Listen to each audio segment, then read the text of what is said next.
கிறிஸ்துவுக்குள் பிரியமுள்ள சகோதர சகோதரிகளே, பலன் தரும் தேவன் எபிசோட் 1392 கர்த்தரை துதிக்கிறேன், மகிமைப்படுத்துகிறேன்.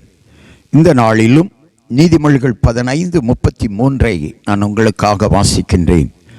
கர்த்தருக்கு பயப்படுதல் ஞானத்தை போதிக்கும், மேன்மைக்கு முன்னானது தாழ்மை. தாழ்மை உள்ளவர்களுக்கு தேவன் கிருபை அளிக்கிறார்.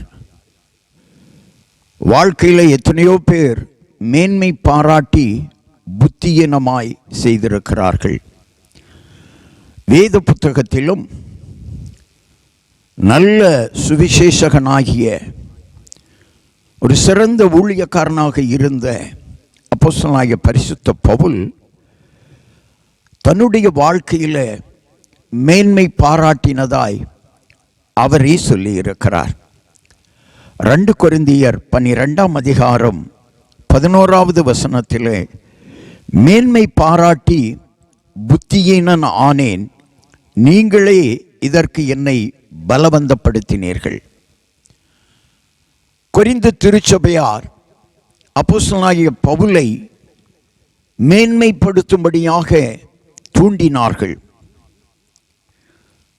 ஆனால் பவுலினுடைய வாழ்க்கையில் 2 கொரிந்தியர் 12:1 சொல்லுகிறது, மேன்மை பாராட்டுகிறது எனக்கு தகுதி அல்லவே.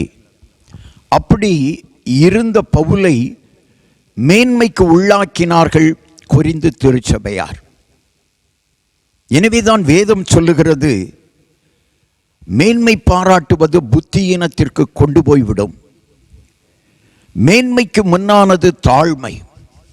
நீங்கள் தாழ்மையை கற்றுக்கொள்ளுங்கள், தேவன் உங்களை உயர்த்துவார். தேவன் உங்களை உயர்த்துவார்.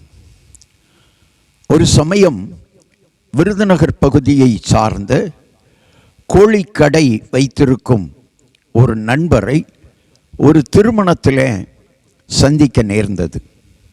அப்பொழுது நான் அவரை கட்டிப்பிடித்து அவருக்கு வாழ்த்துதல் சொன்னேன்.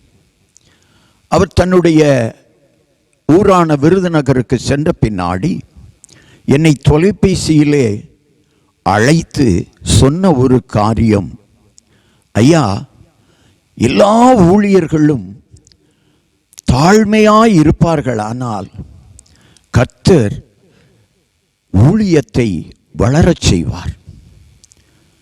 தாழ்மையாய் இருக்க எனக்கு கற்றுக் கொடுத்தீர்கள் உங்களுடைய செயல்கள் மூலம் என்று சொன்னார்.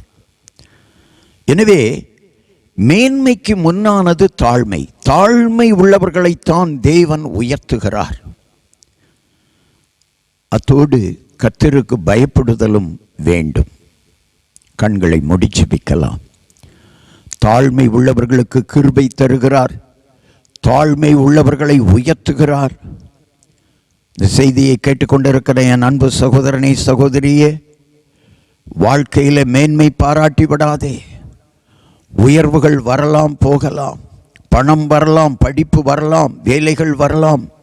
ஒரு காலத்திலும் மேன்மை பாராட்டாதே. தாழ்மையாக இரு, கர்த்தர் உன்னை உயர்த்துவார்.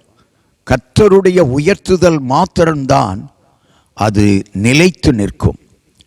நீயாக மேன்மை பாராட்டி வாழ்வாயானால் அது ஒரு நாள் தாழ தள்ளிவிடும். தாழ்மையாய் வாழுங்கள். தாழ்மை உங்களை உயர்த்தும், உங்கள் வாழ்க்கையை உயர்த்தும், உங்கள் தொழிலை, வியாபாரத்தை, உங்கள் குடும்பத்தை உயர்த்தும். இயேசுவின் நாமத்தில் ஜெபிக்கிறேன் பிதாவே, ஆமென்.